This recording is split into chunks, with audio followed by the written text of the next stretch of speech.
नमस्कार। प्रस्तुत है कोरोना पर क्षेत्रीय समाचार की विशेष प्रस्तुति के साथ मैं योशिता पांडे। श्रोताओं, देश भर में कोरोना संक्रमितों की संख्या में वृद्धि हो रही है। ऐसे में प्रधानमंत्री की अपील कड़ाई भी दवाई भी पर अमल जरूरी है। तो आइए सुनते हैं राज्य स्वास्थ्य प्राधिकरण के अध्यक्ष DK कोटिया से हमारे संवाददाता राघवेश पांडे की बातचीत। राष्ट्रीय स्वास्थ्य हेल्थ मिशन के अंतर्गत जो कोरोना की महामारी फैली हुई है उसके इलाज के लिए भी क्या क्या उपाय किए, क्या क्या स्टेप्स लिए गए हैं? देखिए, इसमें राज्य सरकार ने यहाँ उत्तराखंड में सभी जो डिस्ट्रिक्ट लेवल हॉस्पिटल्स हैं और मेडिकल कॉलेज हैं जो सरकारी हैं, उनमें तो कोरोना के इलाज की व्यवस्था की है। इसके अलावा जो हमारे आयुष्मान स्कीम में सूचीबद्ध अस्पताल हैं जिनकी संख्या लगभग 35 है, जिनको राज्य सरकार ने कोविड के इलाज के लिए और नियत किया है।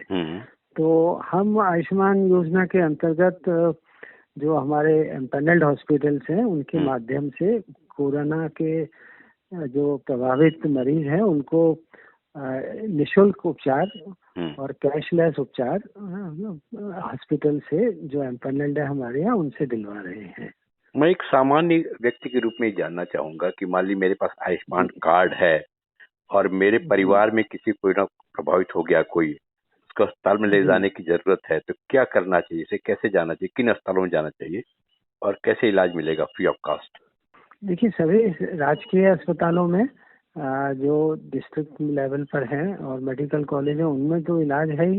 इसके अलावा जितने भी निजी अस्पताल हैं जो सूचीबद्ध है हमारे आयुष्मान स्कीम में, उनकी सूचना हमारी वेबसाइट पर दी हुई है, राज्य सरकार की वेबसाइट पर भी दी हुई है। जितने भी बड़े प्राइवेट हॉस्पिटल्स हैं सब इसमें कवर होते हैं पूरे उत्तराखंड में। ज्यादातर वो डिस्ट्रिक्ट हेडक्वार्टर्स में है और देहरादून में, हरिद्वार में और उधम सिंह नगर में, इन शहरों में इनकी संख्या ज्यादा है। तो वेबसाइट पर इन सब की बहुत डिटेल में सूचना उपलब्ध है। नहीं तो CMO के कार्यालय से या हमारे SHA के कार्यालय से या कॉल सेंटर से किसी भी समय कोई भी ये सूचना ले सकता है कि कौन कौन से इलाजों में निःशुल्क और कैशलेस कोरोना का इलाज भी आयुष्मान स्कीम के अंतर्गत हो रहा है। अभी आपने ब्लैक फंगस के इलाज की भी सुविधा प्रदान की है, उस बारे में कोई निर्णय लिया गया है?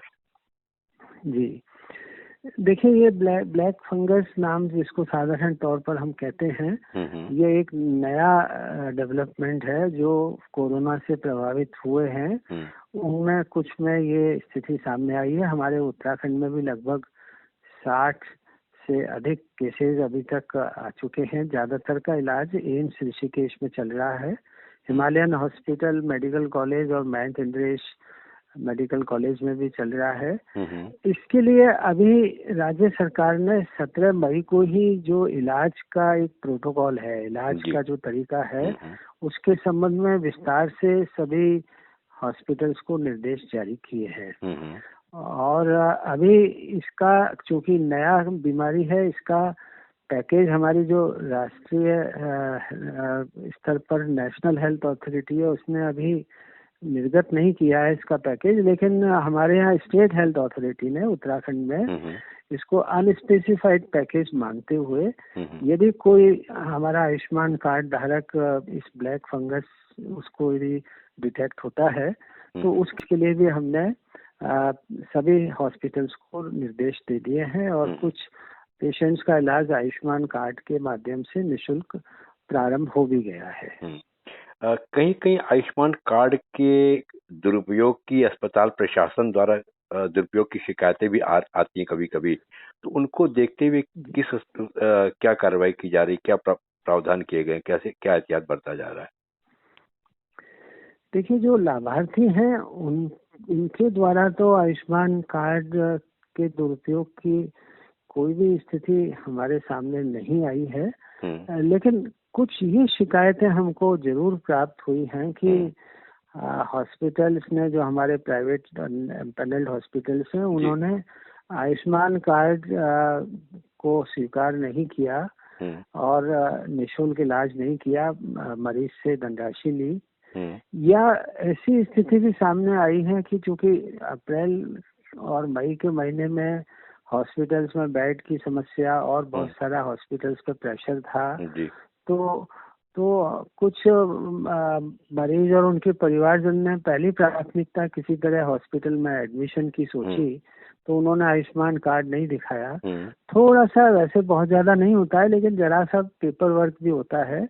तो इस स्थिति में हमें ये जानकारी में आया है कि कुछ हॉस्पिटल्स ने आयुष्मान कार्ड के धारकों का निःशुल्क इलाज नहीं किया है।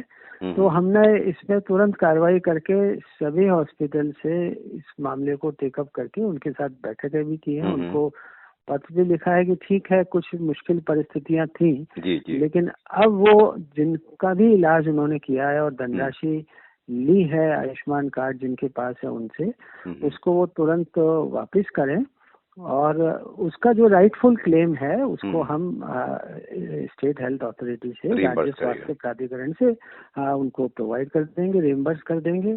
और लगभग 85 मामलों में अभी 22 लाख रुपए हॉस्पिटल्स ने वापस भी कर दिया है और वो अपने क्लेम फाइल्स करेंगे। और हम क्लेम्स जो फाइल करेंगे हॉस्पिटल इन क्लेम्स का भी, और वैसे भी जो सामान्य रूप से वो क्लेम्स फाइल करते रहे हैं, हमारी नीति ये है कि हम 1 सप्ताह के अंदर अंदर हॉस्पिटल को उनके क्लेम का भुगतान ऑनलाइन उनके सीधे बैंक अकाउंट में कर देते हैं।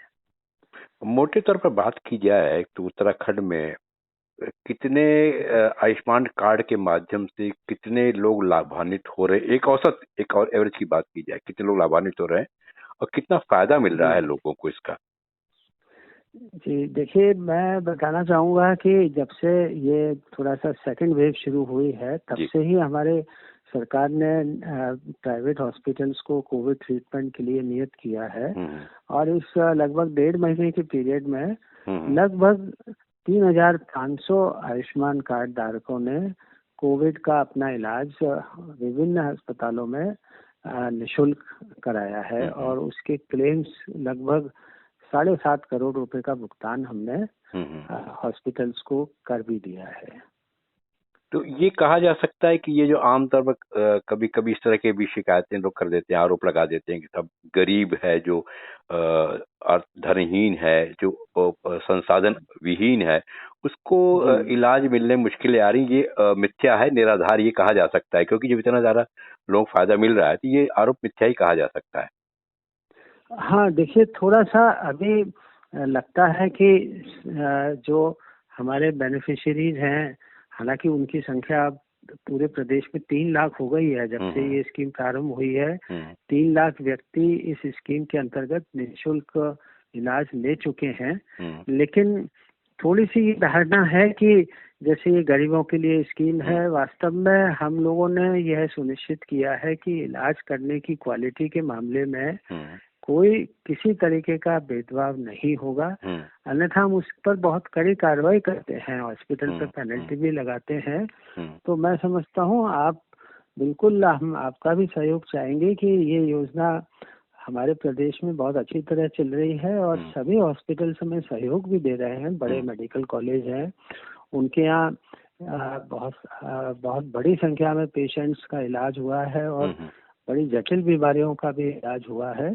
तो ऐसी बात कोई भी नहीं किसी को अपने मन में रखनी चाहिए कि इस योजना में कोई किसी प्रकार का सौतेला व्यवहार है, बल्कि इस योजना में हमने हॉस्पिटल्स को निर्देश दिए हैं कि वो योजना के पेशेंट्स को प्राथमिकता देंगे और उनके साथ बहुत अच्छा व्यवहार करेंगे और उनको हर तरीके से गाइड करते हुए उनका निःशुल्क और क्वालिटी वाला उपचार करेंगे। अच्छा, और अंत में आप क्या संदेश देंगे, मैं प्रदेश के वासियों को क्या संदेश देना चाहेंगे कि कैसे लड़ें, वो कैसे? देखिए, मैं ये कहना चाहूँगा कि ये समय थोड़ा सा एक मुश्किल समय है और सभी को मिलकर इस कोरोना के जो प्रकोप है इसका सामना करना चाहिए। तो हमारे सभी हॉस्पिटल्स और हमारे सभी जो स्टेट हेल्थ अथॉरिटी का हमारा स्टाफ है और साथ ही में जो हमारे लाभार्थी हैं, वो सभी मिलकर इस योजना को बिल्कुल ईमानदारी से और अच्छी क्वालिटी के साथ और साथ में पेशेंट्स के भावनात्मक इस समय जो उनकी आवश्यकता है उसका विशेष ध्यान रखें। और हम अपनी तरफ से राज्य स्वास्थ्य प्राधिकरण की तरफ से सभी अस्पतालों को जो हमारे सूचीबद्ध है उनको ये आश्वासन देते हैं कि उनकी जो क्लेम की धनराशि है उसका भुगतान हम बहुत समय से करेंगे, जिससे वो भी अपना कार्य अच्छी तरह कर सके। और हम सब मिलकर राज्य सरकार का हमें पूरा हर तरीके से सहयोग है, और नेशनल हेल्थ अथॉरिटी हमारी है उसका भी पूरा हमें सहयोग प्राप्त हो रहा है। तो हम सब मिलकर इस कोरोना बीमारी के प्रभाव को जितना न्यूनतम कर सकेंगे उसके लिए प्रयत्न हम सब मिलकर करेंगे। कोटिया साहब ने इतनी सारी जानकारी दी, इसके लिए आपको बहुत बहुत धन्यवाद। आपको भी बहुत धन्यवाद। श्रोताओं, अंत में एक और अपील। मास्क लगाएं, भीड़ से बचें, 2 गज की दूरी है जरूरी, बार बार हाथ धोएं। और हाँ, एक और बात, अगर आपने टीका लगवा लिया है फिर भी सावधानी जरूरी है, यानी मास्क, सोशल डिस्टेंसिंग और अन्य वह उपाय जो सरकारी गाइडलाइंस में मौजूद हैं। तो ये था हमारा आज का कार्यक्रम। अगले अंक में फिर होगी आपसे मुलाकात। तब तक के लिए मुझे दीजिए इजाजत। नमस्कार।